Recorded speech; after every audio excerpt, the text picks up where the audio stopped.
5 of Macbeth, after the first scene, moves very swiftly between Malcolm and Macduff's forces that have gathered in the woods outside of Macbeth's castle. And then the next scene will hop to Macbeth inside his castle. So even though there are 8 scenes in Act 5, they move very, very quickly back and forth. So there are many very short scenes.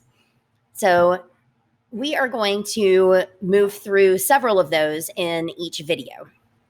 This scene, Act 5, Scene 2, takes place in the country of Dunsinane, and we find out that these are some Menteith, Caithness, Angus, Lennox. We've seen some of these soldiers before. These are all Scottish lords. They are thanes who have joined Malcolm.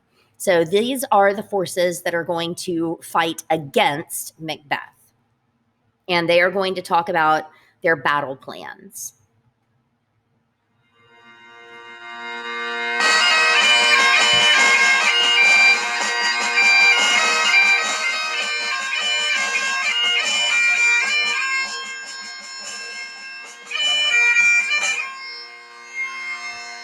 The English power is near, led on by Malcolm, his uncle Seward, and the good Macduff.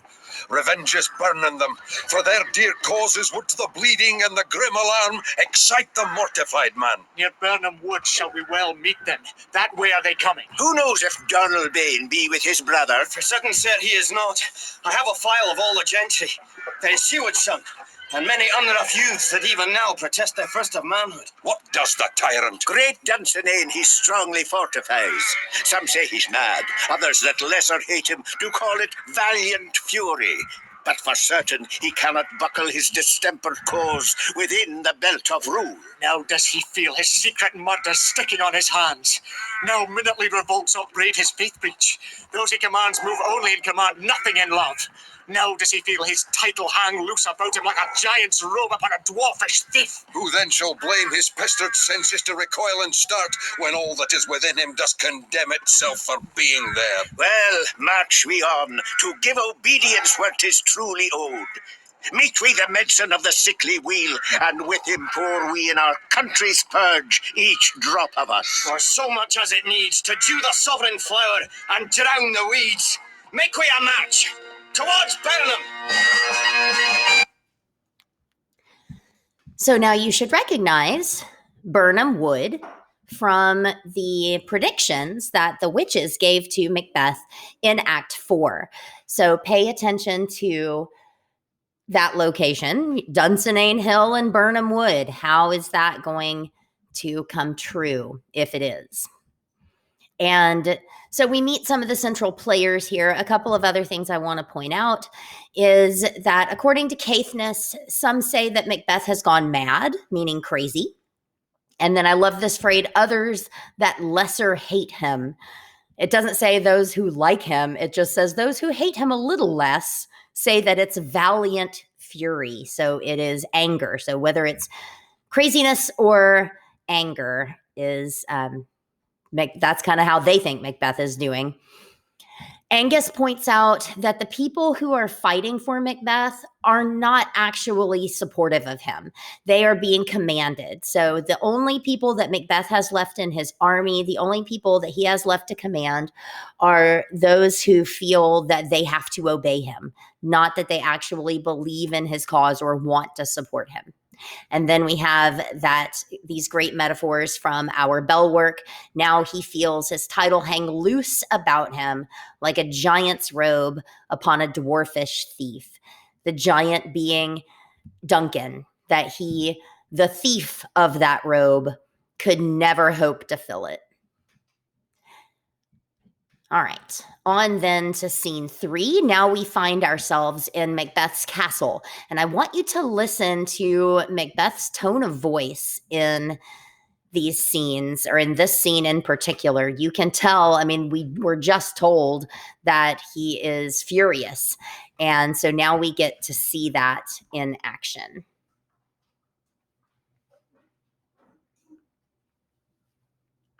Bring me no more reports! Let them fly all!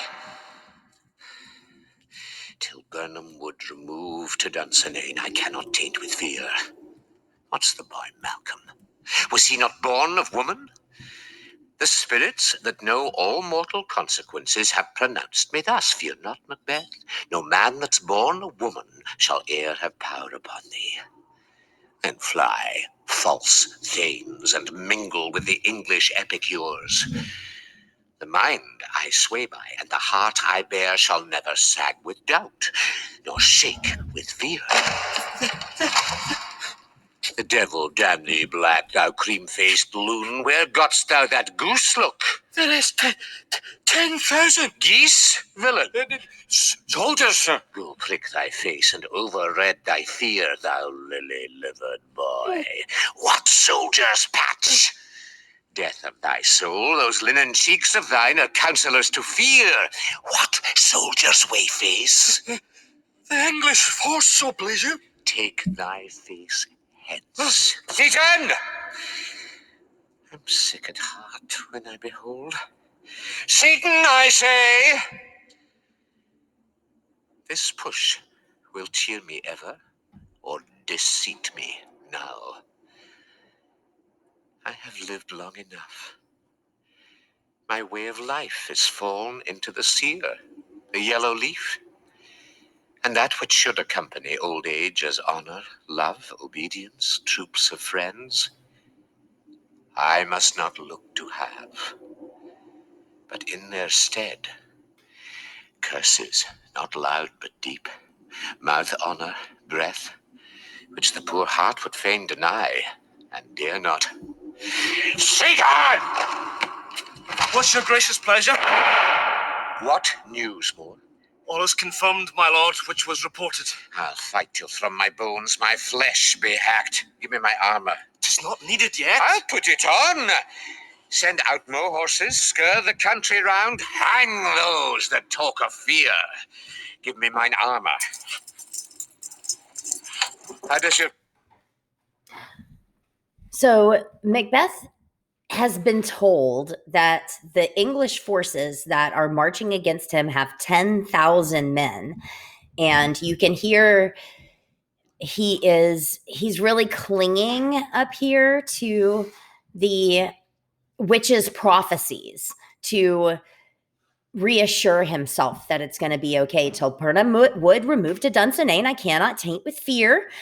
What's the boy Malcolm? Was he not born of woman? He is very just relying on those as his overconfidence in order to stay sane. But when he hears that there are 10,000 soldiers, his response is, I'll fight till from my bones my flesh be hacked. Give me my armor. And you'll see him say that again throughout the scene. Bring me my armor. He is ready to go to the field. And this reminds us of who Macbeth was before the witches ever entered his life and interfered with him. He was a soldier. He was a decorated war hero. He knows the battlefield. This he can do. He hasn't been a good king. He was not successful at that, but he was a good soldier. And so his response is, well, I know how to deal with that on the ground. Bring me my armor. There's also this great little pause here while he's alone, while the servant is out. He says, my way of life has fallen into the seer. He's feeling like an old man, even though it hasn't been that long that he's been on the throne. He says, but yet I don't have the things that an old man should have: honor, love, obedience, troops of friends.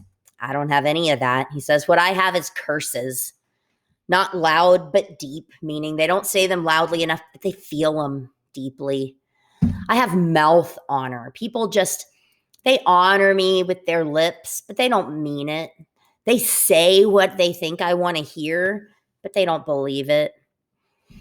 And then he is back to, I'll fight. Now the doctor enters. This is the same doctor that we just saw in Act 5, Scene 1, who has observed Lady Macbeth sleepwalking. And Macbeth knows that his wife isn't doing well. And so he is going to ask for a report from the doctor. He also has, he also then kind of starts saying, can you cure my country? But mainly the doctor's there to report about Lady Macbeth. Patient, doctor. Not so sick, my lord, as she is troubled with thick-coming fancies that keep her from her rest. Cure her of that? Canst thou not minister to a mind diseased? Pluck from the memory a rooted sorrow? Raise out the written troubles of the brain, and with some sweet oblivious antidote cleanse the stuffed bosom of that perilous stuff which weighs upon the heart? Therein the patient must minister to himself. So fitting to the dogs, how none of it. Come, put mine armor on! Give me my staff. Satan, send out. Doctor, the thanes fly from me. Come, sir, dispatch. If thou couldst, doctor, cast the water of my land, find her disease, and purge it to a sound and pristine health, I would applaud thee to the very echo that should applaud again. Put off, I say. What rhubarb, senna, or what purgative drug would scour these English heads? Hear'st thou of them? Aye, my good lord, your royal preparation makes us hear something. Oh, bring it after me. I will not be afraid of death and bane, till Burnham Forest come to Dunsinane. Were I from Dunsinane away and clear, profit again should hardly draw me here. All right, so now scene 4, we are back in the field. We are near Burnham Wood, it says, and now Malcolm himself has arrived along with Seward and the other English forces, and they are going to make some plans.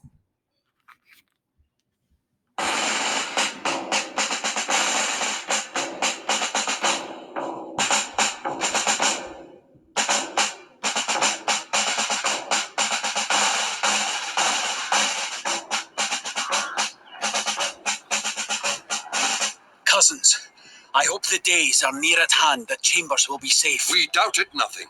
What wood is this before us? The wood of Burnham. Let every soldier hew him down a bough and bear it before him.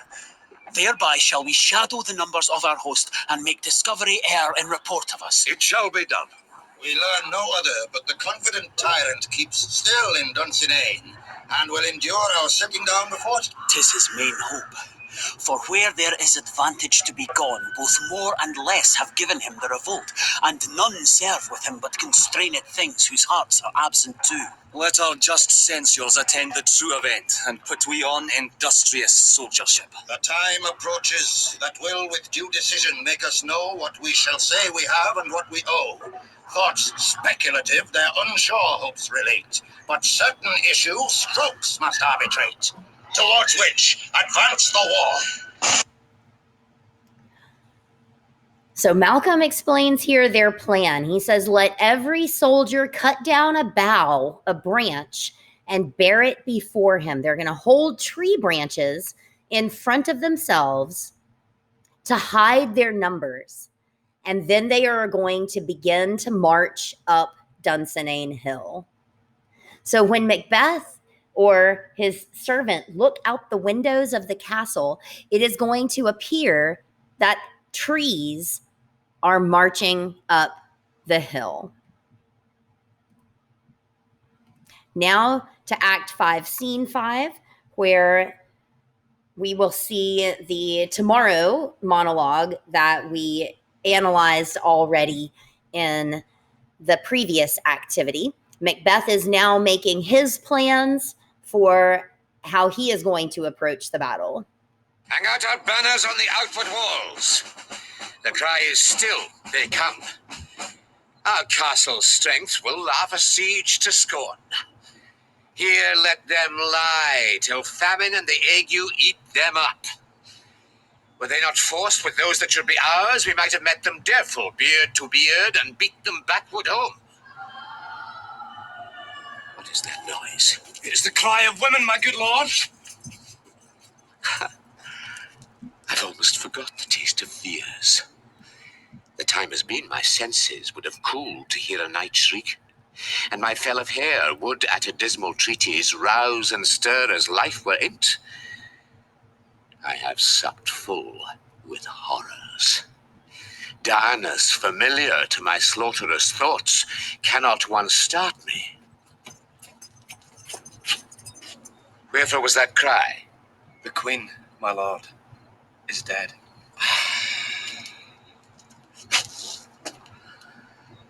She should have died hereafter. There would have been a time for such a word. Tomorrow, and tomorrow creeps in this petty pace from day to day to the last syllable of recorded time. And all our yesterdays have lighted fools the way to dusty death. Out, brief candle. Life's but a walking shadow, a poor player that struts and frets his hour upon the stage and then is heard no more. It is a tale told by an idiot, full of sound and fury, signifying nothing. So a shriek is heard, and Macbeth's response is, I've almost forgotten the taste of fears. He says, it used to be that if I had heard something like that, a shriek in the night, my senses would have cooled and my hair would have stood on end, but not now. I have supped full with horrors. And this calls back to what he said in Act 3 at the end of the feast, where he said, this is the initiate fear that wants hard use. We are yet but young indeed. Where he was saying, this only bothers us because we're new at it. We need more experience with murder. And now he's saying, well, look at that. It doesn't bother me anymore. Now I'm experienced. And then the messenger comes in and tells him that Lady Macbeth is dead. We find out later, as a side note, that she killed herself, that this was suicide. And just as the doctor suspected might happen.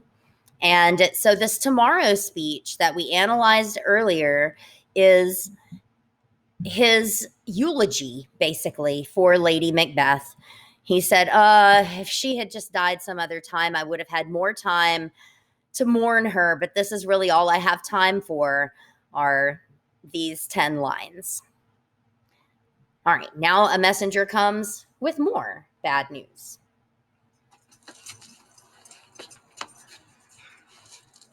Thou comes to use thy tongue, thy story quickly. Gracious my lord, I should report that which I say I saw, but know not how to do it. Well, say so. As I did stand my watch upon the hill, I looked toward Burnham, and anon methought the wood began to move. Liar and slave. Let me endure your wrath if it be not so. Within this 3 mile may you see it coming. I say a moving grove. If thou speak'st false, upon the next tree shalt thou hang alive till famine cling thee. If thy speech be sooth, I care not thou dost for me as much. I pull in resolution and begin to doubt the equivocation of the fiend that lies like truth. Fear not, till Burnham wood do come to Dunsinane, and now a wood comes toward Dunsinane. Arm and out.